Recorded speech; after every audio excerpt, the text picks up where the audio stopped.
September is Prostate Cancer Awareness Month. About 300,000 new cases are expected to be diagnosed this year alone.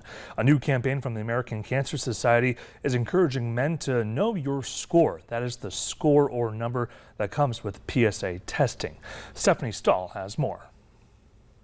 It's a scary thing, when you get that diagnosis. Michael Nutter, the former mayor of Philadelphia, talking about his battle with prostate cancer that included surgery in 2020. You're talking about, male, function and all of these kinds of issues. And, quite honestly, Stephanie, when it all came down to it, I just said, well, I want to live.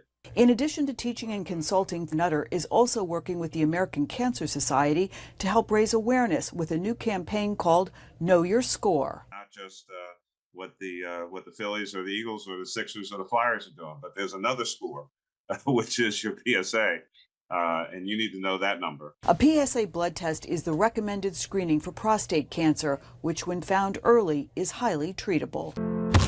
When I got the call,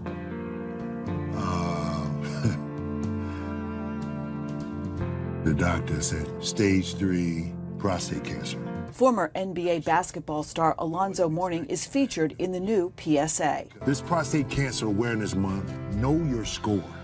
Finding prostate cancer early could be life-saving. But after decades of decline, late-stage prostate cancer cases are on the rise. For black men, they're 70% more likely to develop prostate cancer compared to white men and twice as likely to die. It's unclear exactly why. Black men in particular are reluctant to seek medical treatment for a variety of reasons. The former mayor hopes to change that trend by sharing his story of survival.